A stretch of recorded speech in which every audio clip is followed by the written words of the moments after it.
ನಮಸ್ತೆ ಮಿತ್ರರೇ. ಕುಚ್ಚಲಕ್ಕಿಯಿಂದ ಮಾಡಿದಂತಹ ಯಾವುದೇ ಒಂದು ತಿಂಡಿಗಳು ಆರೋಗ್ಯಕ್ಕಂತೂ ಬಹಳ ಒಳ್ಳೆಯದು, ಅದರೊಟ್ಟಿಗೆ ಬಹಳ ರುಚಿಕರವಾಗಿ ಸಹ ಬರ್ತದೆ.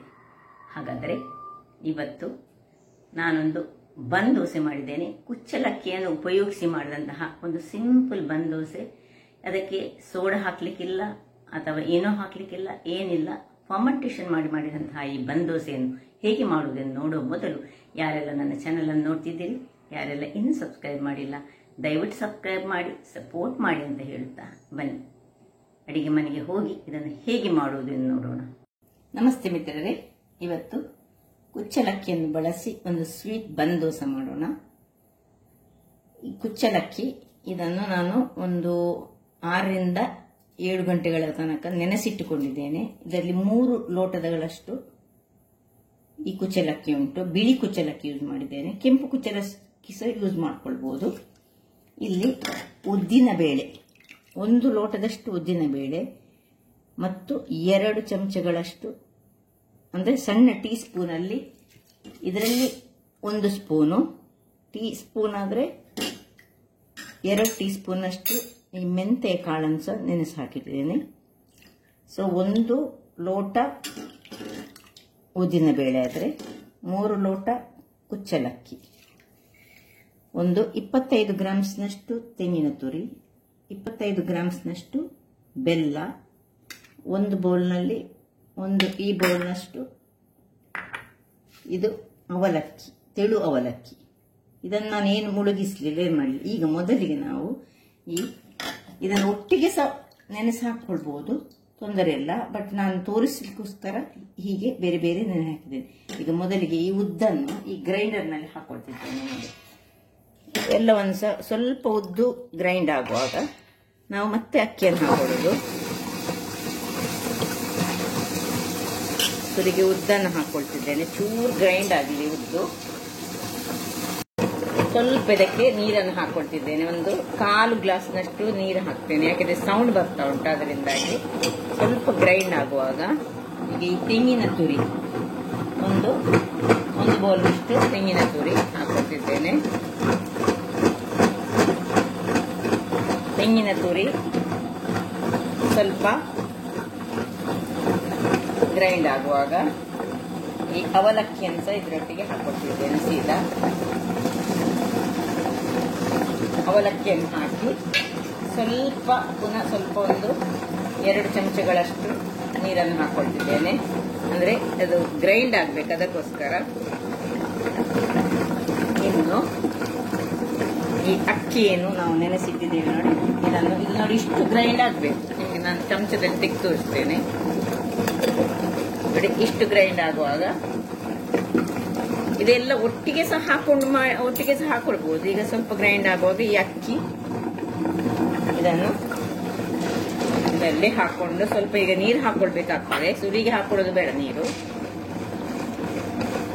ಎಲ್ಲ ಅಕ್ಕಿಯನ್ನು ಇದರಲ್ಲಿ ಹಾಕೊಳ್ತೇನೆ. ಅಕ್ಕಿ ನೋಡಿ ಈ ರೀತಿಯಲ್ಲಿ ಆಗ್ತಾ ಬಂತು, ದಪ್ಪದಲ್ಲಿ ಆಗ್ತಾ ಬಂತು. ಇಷ್ಟು ಬೇಡ ನಮಗೆ ದಪ್ಪ. ಈಗ ಇದಕ್ಕೆ ಬೆಲ್ಲವನ್ನು ಹಾಕೊಳ್ತಿದ್ದೇನೆ. ಬೆಲ್ಲ ನಿಮಗೆ ಸಿಹಿಯ ಅನುಗುಣವಾಗಿ, ನಾನು ಸ್ವಲ್ಪ ಹದ ಸ್ವೀಟ್ ಅಲ್ಲಿ ಮಾಡ್ತಿದ್ದೇನೆ. ಇದು ಸ್ವೀಟ್ ಬನ್ ದೋಸೆ ಮಾಡ್ತಿದ್ದೇನೆ ನಾನು.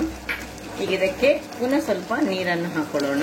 ಬೆಲ್ಲ ಹಾಕಿದ ಮೇಲೆ ನೋಡಿಕೊಂಡು ನೀರು ಹಾಕೊಳ್ಳಿ, ತುಂಬಾ ನೀರಾಗಬಾರ್ದು, ತುಂಬಾ ದಪ್ಪ ಸಹ ಬೇಡ, ನಮಗೆ ಹದದಲ್ಲಿ ಹಿಟ್ಟು ಬೇಕು. ಸೊ ಇದೆಲ್ಲ ಒಳ್ಳೆ ಫೈನ್ ಆಗಿ ಗ್ರೈಂಡ್ ಆಗಲಿ. ವೀಕ್ಷಕರೇ, ಇಲ್ಲಿ ನೋಡಿ ಇಷ್ಟು ಈ ಇಡ್ಲಿಯ ಬ್ಯಾಟರ್ ಹೇಗಿರ್ತದೆ ನೋಡಿ, ಆ ಟೈಪ್ನಲ್ಲಿ ಆಗಬೇಕು. ಇಷ್ಟ ಆಗುವಾಗ ನಾನು ಇದಕ್ಕೆ ರುಚಿಗೆ ತಕ್ಕಷ್ಟು ಸ್ವಲ್ಪ ಉಪ್ಪನ್ನು ಹಾಕೊಳ್ತಿದ್ದೇನೆ. ಉಪ್ಪನ್ನು ಹಾಕೊಂಡು 1-2 ನಿಮಿಷ ಗ್ರೈಂಡ್ ಮಾಡಿಕೊಂಡು ಆಫ್ ಮಾಡ್ಕೊಳ್ತೇನೆ. ಓಕೆ, ಇದನ್ನೀಗ ಆಫ್ ಮಾಡಿಕೊಂಡು ಇದನ್ನು ಹಿಟ್ಟನ್ನು ಇದರಿಂದ ತೆಗೆದುಕೊಳ್ಳೋಣ. ನಾವು ಹೀಗೆ ಬರ್ತದೆ ಹಿಟ್ಟನ್ನು ಒಂದು ಪಾತ್ರೆಗೆ ಇಲ್ಲಿ ಸ್ವಲ್ಪದಾಗಿ ತೆಗೆದುಕೊಂಡು ಎಲ್ಲ ಹಿಟ್ಟನ್ನು ಸಹ ನಾನು ಇದರಲ್ಲಿ ತೆಗೆದುಕೊಳ್ತೇನೆ. ಇಷ್ಟು ದಪ್ಪ ಬೇಡ ನಮಗೆ, ಸ್ವಲ್ಪ ಗ್ರೈಂಡರ್ ಅನ್ನು ಕ್ಲೀನ್ ಮಾಡಿದ ನೀರನ್ನು ಇದಕ್ಕೆ ಯೂಸ್ ಮಾಡಿಕೊಂಡು ಕನ್ಸಿಸ್ಟೆನ್ಸಿ ನಾನೀಗ ತೋರಿಸಿಕೊಡ್ತೇನೆ ನಿಮಗೆ ನೋಡಿ. ಇದಿಷ್ಟು ದಪ್ಪ ನಾವು ಕರೆದುಕೊಂಡಿದ್ದೇವೆ. ಈಗ ಇದಕ್ಕೆ ಇದರ ಸ್ವಲ್ಪ ನೀರನ್ನು, ಈ ಗ್ರೈಂಡರ್ ತೊಳೆದ ನೀರನ್ನು 1 ಅರ್ಧ ಲೋಟದಷ್ಟು ಹಾಕೊಳ್ತಿದ್ದೇನೆ ನಾನು. ದಪ್ಪ ಬೇಕು ನಮಗೆ, ತುಂಬಾ ನೀರಾಗಬಾರ್ದು ಇದು. ಸೊ ನಾನು ಹೇಳಿದರೆ ಇಡ್ಲಿಯ ಹಿಟ್ಟಿನಷ್ಟು ನಮಗೆ ಬರಬೇಕಾಗ್ತದೆ. ಇದಕ್ಕೆ ಯಾವ ಸೋಡಾ ಅಥವಾ ಏನು ಬಳಸಲಿಕ್ಕಿಲ್ಲ, ಇಷ್ಟು ಸಹ ಏನು ಹಾಕ್ಲಿಕ್ಕಿಲ್ಲ. ನಾವು ಇದನ್ನು ಹುದುಗಿಸಿ ಅಂದ್ರೆ ಫರ್ಮೆಂಟ್ ಮಾಡಿ ಮಾಡುವಂತಹದ್ದು. ಅದರಿಂದಾಗಿ ಹೆಚ್ಚಾಗಿ ಬಂದೋಸೆ ಹೀಗೆ ಇನ್ಸ್ಟೆಂಟ್ ಆಗಿ ಮಾಡುವಾಗ ನಾವು ಸೋಡಾ ಎಲ್ಲ ಹಾಕ್ತೇವೆ. ಅದೆಲ್ಲ ಏನು ಹಾಕಿ ನೋಡಿ, ಈ ಕನ್ಸಿಸ್ಟೆನ್ಸಿ ಬೇಕು ನಮಗೆ. ನೋಡಿ, ದಪ್ಪವಾಗಿ ಬೇಕು, ತುಂಬಾ ನೀರು ಹಾಕೊಳ್ಬಾರ್ದು. ನೀರು ಹಾಕಿದ್ರೆ ಮತ್ತೆ ಅದು ಚೆನ್ನಾಗಿ ಬರುವುದಿಲ್ಲ. ಈಗ ಇನ್ನು ನಾಳೆ ಬೆಳಿಗ್ಗೆ ಇದಕ್ಕೆ ಏನೆಲ್ಲ ಇಂಗ್ರೀಡಿಯೆಂಟ್ಸ್ ಮತ್ತೆ ಹಾಕ್ತೇನೆ ನಾನು ಅಂತ ನೋಡಿಕೊಂಡು, ಈಗ ಇದಕ್ಕೆ ಮುಚ್ಚಳವನ್ನು ಮುಚ್ಚಿಕೊಂಡು ನಾವು ಇದನ್ನು ಹುದುಗಿಸ್ಲಿಕ್ಕೆ ಅಂದ್ರೆ ಫರ್ಮೆಂಟೇಷನ್ಗೆ ಇದಕ್ಕೊಂದು ಬೇಕಾದ್ರೆ ಬಟ್ಟೆ ಸಹ ಕಟ್ಟಿಕೊಳ್ಬಹುದು. ಅದರ ಮೇಲೊಂದು ವೆಯ್ಟ್ ಆದ ವಸ್ತುವನ್ನು ಇಟ್ಟುಕೊಂಡು ನಾವು ಇದನ್ನು ಫರ್ಮೆಂಟೇಷನ್ಗೆ ಇಟ್ಕೊಳ್ಳೋಣ.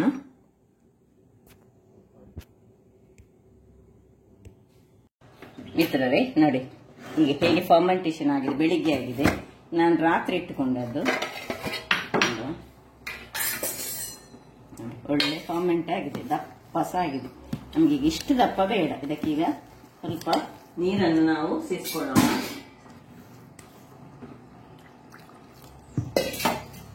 ನಮ್ಗೆ ಇಡ್ಲಿಯ ಹದಕ್ಕೆ ಬೇಕಿದೆ, ತುಂಬಾ ದಪ್ಪ ಆಗಿದೆ. ಸೊ ಇದಕ್ಕೆ ಸೋಡಾ ಏನು ಹಾಕೊಳ್ಳಿಕ್ಕಿಲ್ಲ. ಈಗ ನಮಗೆ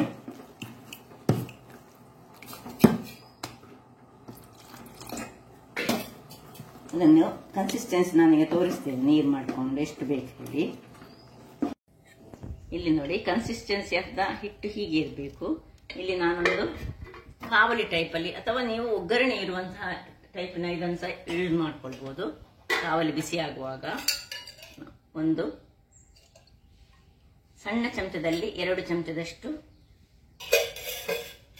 ಎಣ್ಣೆಯನ್ನು ಹಾಕೊಳ್ಳಿ. ಈಗ ಸ್ವಲ್ಪ ಎಣ್ಣೆಗೆ ಬಿಳಿ ಎಳ್ಳು ಪ್ಲಸ್ ಕಪ್ಪು ಎಳ್ಳು ಇಷ್ಟನ್ನು ಹಾಕೊಂಡು ಕೂಡಲೇ ನೋಡಿ ತಿರುಗಿಸಿಕೊಂಡು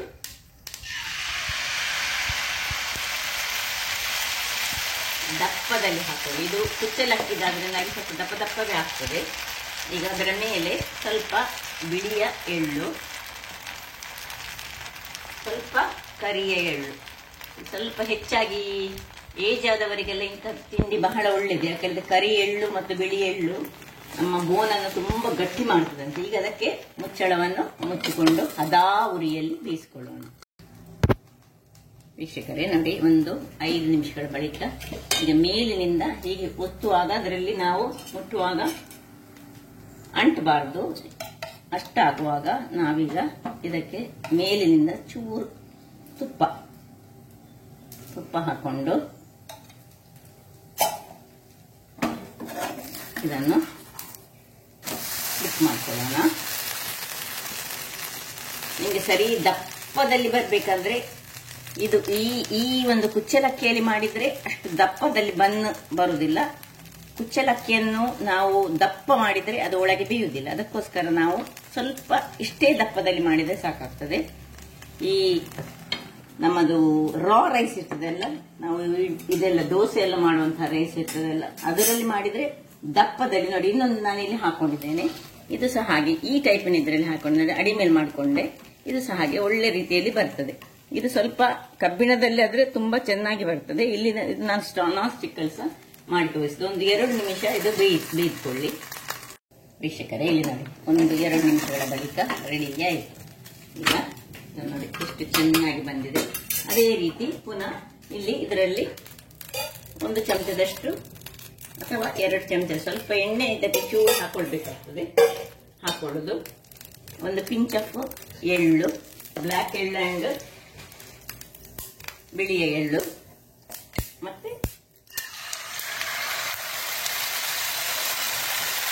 ಒಂದು ಫುಲ್ ಹಾಕೊಳ್ಬೇಕು, ದಪ್ಪ ಬರಬೇಕಲ್ಲ. ಅದರ ಮೇಲೆ ಬಿಳಿಯ ಎಳ್ಳು ಹಾಗೂ ಕರಿಯ ಎಳ್ಳು ಹಾಕೊಂಡು ಮುಚ್ಚಳವನ್ನು ಮುಚ್ಚಿಕೊಂಡು ಹದಾ ಉರಿಯಲ್ಲಿ ಬೇಯಿಸಿಕೊಳ್ಳೋಣ. ವೀಕ್ಷಕರೇ ಇದು ಇಲ್ಲಿ ಬೇಯ್ತಾ ಇರಲಿ. ಇಲ್ಲಿ ನೋಡಿ ಬೇರೆ ಈಚೆದರಲ್ಲಿ ಸಹ ನಾನು ಕಬ್ಬಿಣದಲ್ಲಿ ಸಹ ಮಾಡಿಕೊಂಡೆ ಒಂದು. ಹಾಗಾದ್ರೆ ನೋಡಿದ್ರಲ್ಲ, ನೋಡಿ ಎಷ್ಟು ಚೆನ್ನಾಗಿ ಬರ್ತದೆ. ತಿನ್ನಲಿಕ್ಕೆ ಸಹ ಅಷ್ಟೇ ರುಚಿಕರ ಸಹ ಉಂಟು, ಸ್ವೀಟಿಗೆ ಸ್ವೀಟ್ ಉಂಟು, ಅದರೊಟ್ಟಿಗೆ ನಡುವಲ್ಲಿ ಎಳ್ಳು ಎಲ್ಲ ಸಿಕ್ಕುವಾಗ ಬಹಳ ಚೆನ್ನಾಗಿ ಬರ್ತದೆ. ಹಾಗಾದ್ರೆ ನೋಡಿದ್ರಲ್ಲ ವೀಕ್ಷಕರೇ, ಒಂದು ರುಚಿಕರವಾದ ಕುಚ್ಚಲಕ್ಕಿಯಿಂದ ಮಾಡಿದಂತಹ ಬನ್ ದೋಸೆ ಹೇಗೆ ಮಾಡುವುದೆಂದು. ಹಾಗಾದ್ರೆ ನನ್ನ ಈ ಕುಕಿಂಗ್ ಚಾನಲ್ ನಿಮಗೆ ಇಷ್ಟ ಆದರೆ ಬೋಳೂರು ಸುವರ್ಣ ಚಾನಲ್ ಅನ್ನು ಲೈಕ್ ಮಾಡಿ, ಶೇರ್ ಮಾಡಿ ಹಾಗೂ ಸಬ್ಸ್ಕ್ರೈಬ್ ಮಾಡಿ ಹಾಗೂ ನನ್ನ ಇನ್ಸ್ಟಾಗ್ರಾಮ್ ಪೇಜ್ ಅನ್ನು ಫಾಲೋ ಮಾಡಿ. ಧನ್ಯವಾದಗಳು.